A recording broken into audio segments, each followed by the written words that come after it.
Olá, Lúcia Matos. É um prazer estar voltando a falar com vocês, com você e com seus ouvintes da Globo Rio Preto sobre esse tema tão candente, tão importante, que é a inovação. Todos estão em busca de inovação, mas poucos sabem como avançar e como realizar efetivamente inovações que possam ajudar a construir um mundo melhor.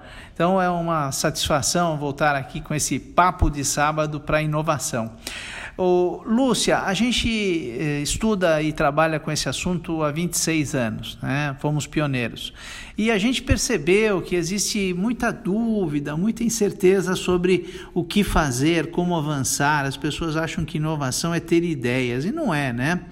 E a gente foi construindo ao longo desses anos um desenho, um modelo, né? Um framework, como os americanos falam, né? Uma modelagem que pudesse ajudar pequenas empresas, médias, grandes, empresários individuais a serem de verdade mais inovadores.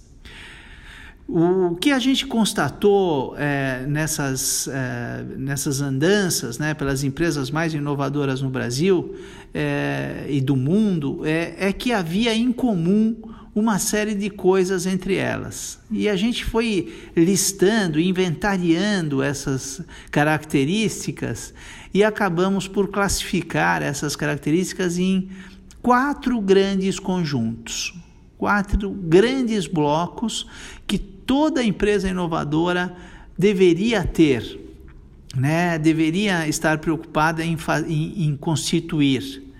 E nem todas têm tudo, né? Nem todas têm os 4 blocos, mas juntando tudo que a gente viu, a gente achou esses 4 blocos. Os blocos são: o primeiro bloco é estratégia de inovação. Não adianta querer fazer inovação se você não sabe nem o que é inovação, assunto gelatinoso, né? Então, o primeiro passo é estabelecer o que é inovação para nós aqui na nossa empresa, o que são pessoas inovadoras, qual é o perfil da pessoa inovadora que a gente busca, né?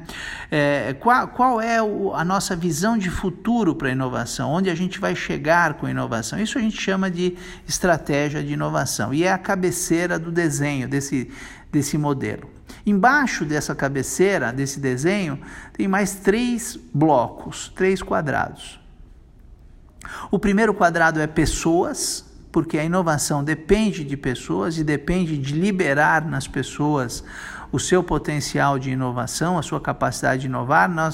Nós desaprendemos a inovar nos sistemas empresariais, o orçamento, os julgamentos, as regras tiraram de nós a capacidade de inovar. Então, o primeiro bloco, pessoas, é o bloco que repotencializa a capacidade das pessoas. O segundo bloco, que a gente chama de processos, é como a inovação acontece. Quando eu tenho uma ideia na minha empresa, qual é o caminho que ela persegue?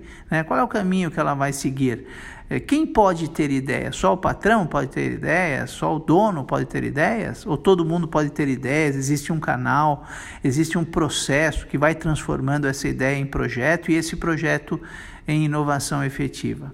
E o quarto e último bloco, que a gente chama de ecossistema, nós identificamos, Lúcia, que todas as empresas inovadoras são muito conectadas, sabe? Elas usam muito bem tudo que está à volta delas, as conexões com as universidades, as conexões com centros de pesquisa, o uso de incentivos fiscais, super importante. Pouquíssimas empresas usam os incentivos fiscais que existem em inovação.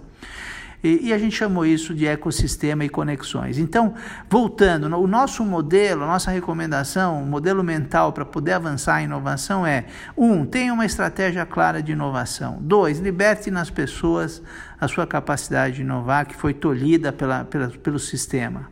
3, estabeleça processos, caminhos de como a inovação nasce, progride e se transforma em resultados.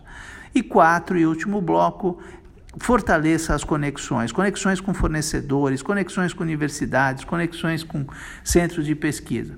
Fazendo isso, esses 4 blocos, você vai transformar sua empresa numa usina de inovações. O que é uma usina de inovações? É até bom o termo aí, né? Usina. Usina é a empresa que faz inovação permanentemente. Usina é a empresa que faz inovação naturalmente e permanentemente. Então, essa é a nossa dica desse sábado. Estratégia, pessoas, processos e ecossistema garantem a qualquer empresa, seja ela do tamanho que for. Isso não é coisa de empresa grande não, Lúcia. Isso é empresa individual, isso é até quase comportamento individual. Pensar nesses 4 blocos e avançar na inovação, esse tema que realmente vai ser a revolução nos próximos 5, 10 anos. Existirão 2 tipos de empresas, as empresas inovadoras e as empresas mortas. É preciso escolher de que lado a gente quer ficar. E eu tenho certeza que os seus ouvintes vão aproveitar essas dicas. A gente espera nos próximos programas continuar indicando caminhos para se tornar cada vez mais e mais inovador.